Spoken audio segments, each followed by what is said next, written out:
नमस्कार, मी सोहेल मणियार आणि आपण पाहत आहात SM न्यूज 24.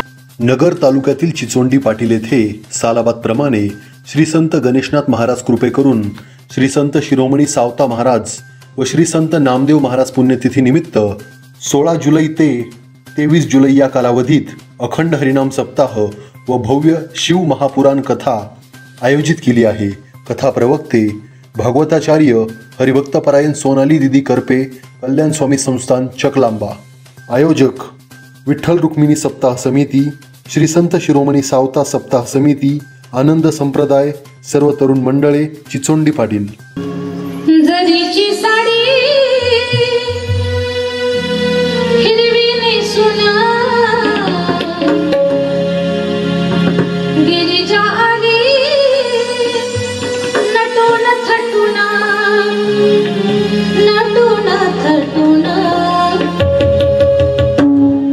केसात गजरा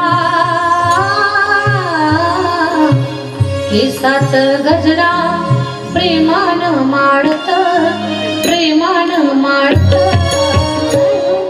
सोन्याचं बाशिंग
ते पाहण्यापेक्षा आपल्या शास्त्राने आपल्याला काय शिकवलं, काय सांगितलं त्याची चर्चा केली पाहिजे. त्यानं परिवारातलं वातावरण छान राहतं आणि आपला कुटुंबाचा बॅलन्स सुद्धा साधला जातो. लेकरं आपल्या आवाक्याच्या बाहेर जाणार नाहीत. खूप फायदे आहेत घरातल्या ज्येष्ठांनी सत्संग करण्याचे, खूप फायदे आहेत. शिव पार्वतीची शास्त्र चर्चा, रोज सत्संग चालायचा. एक दिवस देवता आले, भोलेनाथाला म्हणतात, भोले बाबा खूप छान वाटते तुमचं लग्न झालं, माता पार्वती लक्ष्मी स्वरूपात सौभाग्यवती स्वरूपामध्ये आपल्या कैलासाला आल्या. कैलासामधलं निरस वातावरण आनंदानं भरून गेलेलं आहे. आता कुठल्या गोष्टीची काही उणी वाटत नाही, सगळं काही आनंदात आहे. पण भोलेनाथ, आम्हाला गोड बातमी कधी ऐकायला मिळणार आहे? संसाराच्या वेलीला मूलरूपी फुलं लागल्याशिवाय त्या वेलीला सौंदर्य नाही. तुमची छोटीशी बालक या कैलासामध्ये रांगलेली आम्हाला पाहायची. भोलेनाथ म्हणतात, देवांनो, आम्हाला संतान व्हावी याच्यासाठी तुम्हाला त्या गोष्टीचं एवढं कौतुक काय? कारण तुम्ही सहज कुणाचं कौतुक न करणाऱ्यापैकी आहात. तुम्ही कधी कौतुक केलं तर त्याच्या पाठीमागे तुमचा स्वार्थच काहीतरी दडलेला असेल. तुम्हाला अपेक्षित काय आहे? मग देवता खरं बोलले, भोले बाबा, तारकासूर नावाचा राक्षस, तर त्या राक्षसामुळे आम्ही खूप त्रस्त झालेलो आहोत. जोपर्यंत तो राक्षस मरत नाही तोपर्यंत आम्ही सुखी होऊ शकत नाही. आणि तो राक्षस मरण्यासाठी तुमच्या पोटी संतान जन्माला यावी लागते. तुम शिवपुत्राच्या हाताने तारकासुराचा मृत्यू आहे असं त्याला वरदान आहे. महादेवाच्या गणित आत्ताशी लक्षात आलं.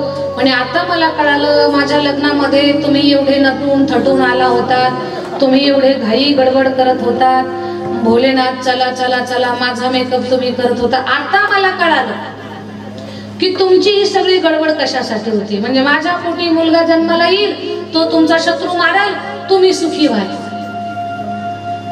हे जगच असं आहे. कोणी खूप आपल्या जवळ येऊन कौतुक करत असेल, खूप आपल्यावरती माया दाखवत असेल, त्याच्या पाठीमागे काही ना काही अगदी स्वार्थाचा काहीतरी भाग असणार आहे. शिवजी म्हटले, तुम्ही जर या स्वार्थ भावनेनं पार्वतीचं माझं लग्न लावून दिलं असेल तर तुम्ही चूकच केली. म्हणे कसं काय? म्हणे पार्वती जगदंबा आहे, ती शक्ती स्वरूप आहे, ती महामाया आहे, ती आदिशक्ती आहे, ती भगवती आहे, ती अग्निस्वरूप आहे. अग्नीमध्ये कुठलंच बीज विकसित होऊ शकत नाही, ती जळून खाक होते. ती स्वतः अग्निस्वरूप आहे, ती या विश्वाची जननी आहे. ती साधारण स्त्रीप्रमाणे गर्भधारण करू शकत नाही, कारण ती आदी माया आहे, महामाया आहे. तिच्या उदरामध्ये 14 ब्रह्मांड आहेत. ती एवढी व्यापक आहे, ती एवढी गहन आहे, ती एवढी विशाल आहे. तिला सामान्य समजू नका आणि तिचं जीवन संकुचित बनवू नका. आणि ते शक्यच नाही. देवतांना वाटलं आपला तर प्लॅन फसला, आता काय करावं. विनंती करायला लागले, भोलेनाथ कित्येक वर्षापासून तारकासुराचा त्रास सहन करतोय आम्ही, कृपया याच्यातून काहीतरी मार्ग काढा. भोलेनाथानं सांगितलं की यात एक मार्ग आहे. विष्णू भगवंताला तुम्ही मोहिनी रूप धारण करायला सांगा. त्या मोहिनी रूपाकडे मी पाहिले, त्यातून तुमचं काम मार्गी लागलं तर ठीक आहे. मग सर्व देवता विष्णू भगवंताकडे आले. विष्णू भगवंतानं सुंदर मोहिनी रूप धारण केलं. नावच त्या रूपाचं मोहिनी आहे. पाहिल्यानंतर कोण मोहात पडणार नाही. मोहिनी रूप पाहिलं आणि भगवान भोलेनाथ त्या रूपाला पाहून काम विवल झाले. मोहिनी रूपाच्या पाठीमागे पळायला लागले. मला वाटतं 2 दिवसापूर्वी मी कथेत सांगितलं होतं, देवादेकांची जी पात्र आहेत त्यांच्या चरित्र भागामध्ये असे जर काही प्रसंग आले तर त्याला आपल्या सामान्य मानवी बुद्धीने कधी त्याचा अभ्यास करू नये, त्याची चिकित्सा करू नये.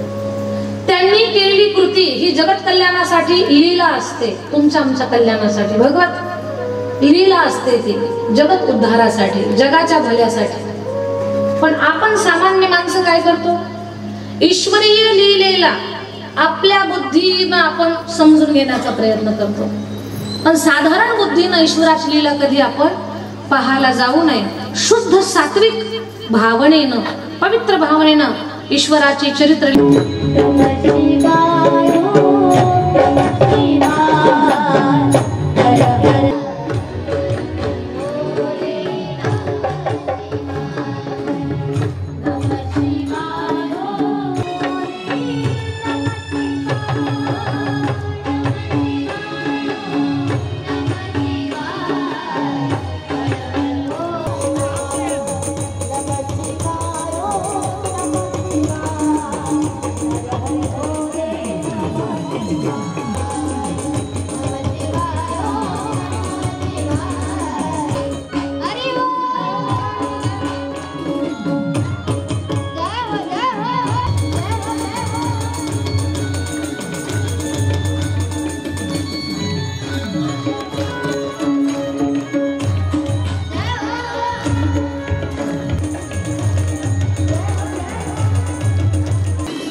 या ठिकाणून आपल्याच गावचे सुपुत्र असणारे कॉन्ट्रॅक्टर सन्माननीय संजयजी खराडे पुण्यावरून या ठिकाणी आरतीसाठी आलेले आहेत आणि दिदींचा सत्कारही ते करणार आहेत. त्यांनी या ठिकाणी सप्ताहासाठी 5,551 रुपये देणगी दिलेली आहे. त्यांचं टाळ्या वाजवून स्वागत करायचंय आणि त्यांनी दिदींचा सत्कार करायचा. त्यांच्याबरोबर मार्केट कमिटीचे माजी संचालक बाबासाहेब पाटील खरसे, गुलाबजी लांडगे तसेच आपल्या दशमेगावचे सरपंच बाबासाहेबजी काळे यांनी या ठिकाणी तसेच पावले यांनी या ठिकाणी दिदींचा सत्कार करावा अशी त्यांना मी विनंती करतो.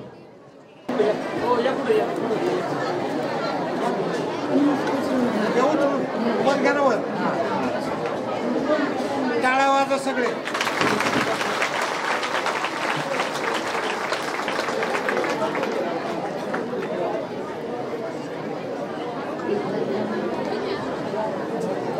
नमः पार्वती पते शिव हर हर हर महादेव.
लेखलेले होते. मी जुना भरपूर आपल्या गावाला अभ्यास केलेला आहे.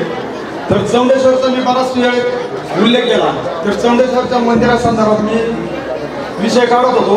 त्यामुळे मी 3 महिन्यानंतर म्हणजे दिवाळीला मी 70,000ची पिंड ओंकारेश्वरून फिरून आलेलो आहे. तर आपण दिदींनी सांगितल्याप्रमाणे स्मशानभूमीत ते म्हणत असतात निवासस्थान शंकराचं आहे. तिथं आपण ना प्राणप्रतिष्ठा आपल्या दिवाळीच्या पिरियडमध्ये तिथे केल्या जाईल. आणि आणखी एक बोलायचं मला की आपलं गणेश बाबा महाराज किती मोठे आहे आपल्याला कल्पनाच नाही. मी त्यांचा फार अभ्यास केलेला आहे. उद्या तुम्हाला फक्त 5 मिनिटं माझ्यासाठी द्यावं लागतील आणि मी माफी मागेल. आजच माफी मागतो. फक्त 5 मिनिटं उद्या घेईल तुमची. मी बरं 10 मिनिटं घेईल. तुम्हाला पूर्ण म्हणजे पुराव्यासकट तुम्हाला सगळं दाखवलं मी.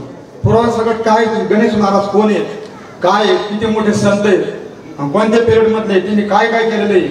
ते तुकाराम आणि ज्ञानेश्वरांच्या तोडीचे होते. हे तुम्हाला पुढे उद्या निश्चित जगवत टाकील. उद्या 5-10 मिनिटं घेऊन. धन्यवाद खडके साहेब.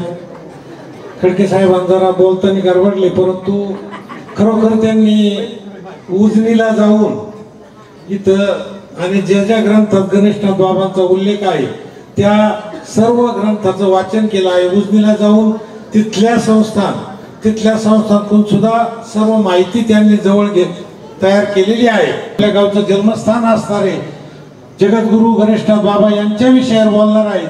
त्याच्यामुळे 5 नाही 10 मिनिटं बोलले तरी चलन. खडके साहेब, मी पुन्हा एकदा तुमचे आभार मानतो. तसेच या ठिकाणी सालाबादप्रमाणे श्री संत सद्गुरु गणेश गणेशनाथ बाबा यांच्या कृपेने श्री संत सावता महाराज तसेच श्री संत नामदेव महाराज पुण्यतिथी 16 आज 6व्या दिवशीची कथा गणेश कार्तिक यांची जी कथा झाली, दीदीने अतिशय आपल्याला गणेश आणि कार्तिकीचं महत्व या ठिकाणी पटवून दिलेलं आहे.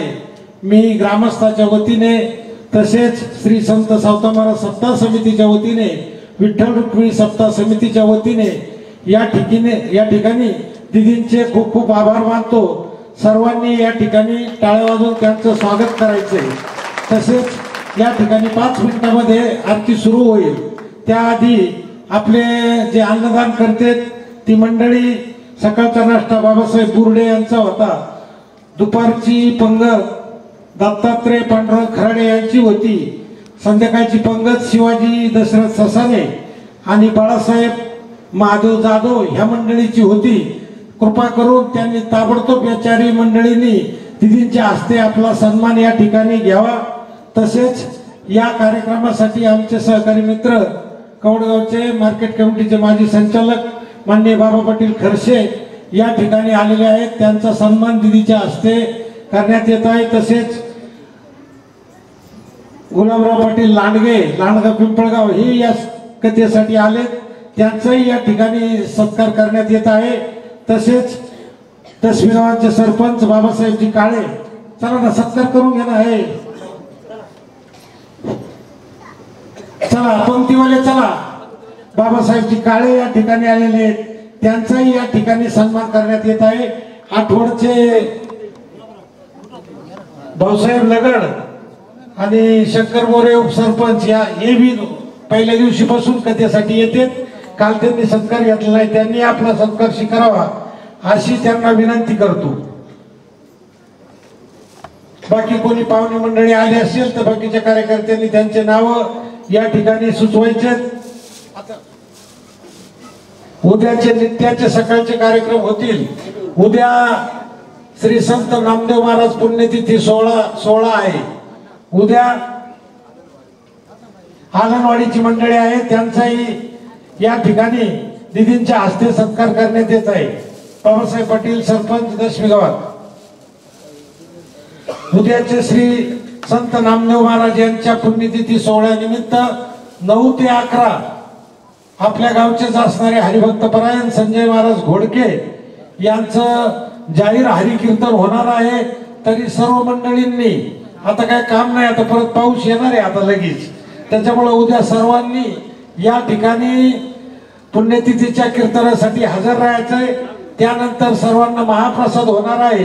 त्यामध्ये ॲडव्होकेट लक्ष्मणराव हजारे, रामभाऊ घोडके, विकास अशोक हजारे, महादेव धोंडीबा गायवळ, भाऊसाहेब रामभाऊ हजारे बागायतदार, श्री रखमाबाई गोपीनाथ खराडे, दत्तू मारुती कोकाटे आणि पोपट दत्तात्रय हजारे यांच्या उद्या महाप्रसाद होणार आहे. तरी सर्वांनी याची नोंद घ्यायची.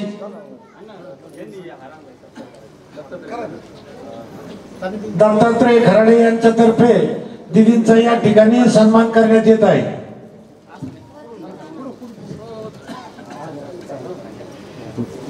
समोर पाहू. तसेच उद्या ठीक 5 ते 6 या वेळेस या ठिकाणी आपली ग्राम प्रदक्षिणा होणार आहे. तरी सर्व महिलांना दीदींनी सूचना दिलेल्या आहेत. भगवी साडी नेसून 5 वाजताच विठ्ठल रुक्मिणी मंदिर आणि सावता महाराज मंदिरासमोर सगळ्यांनी हजर राहायचंय. संजय गोपीनाथ खराडे हे पुण्याहून या ठिकाणी आले, त्यांची बी आरती बी आहे, त्यांचाही सन्मान या ठिकाणी दीदीच्या हस्ते होत आहे.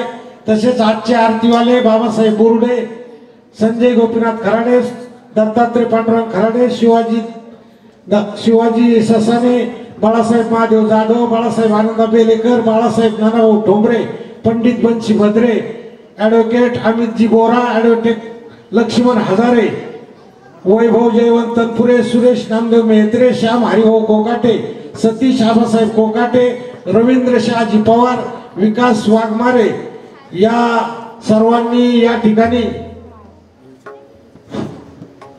ठिकाणी आरतीसाठी हजर राहायचं आहे.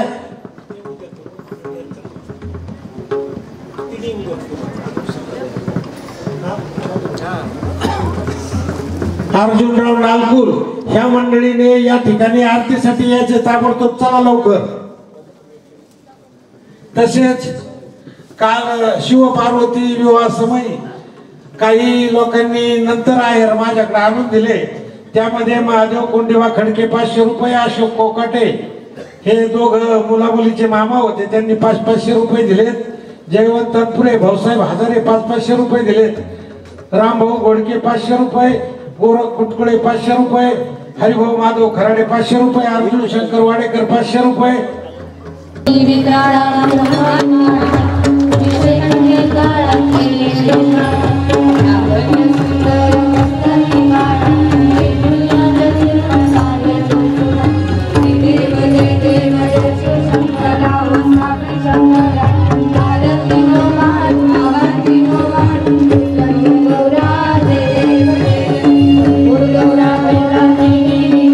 ताज्या घडामोडींसाठी आजच आमच्या YouTube चॅनलला सबस्क्राईब करा आणि बेल आयकॉनला क्लिक करा.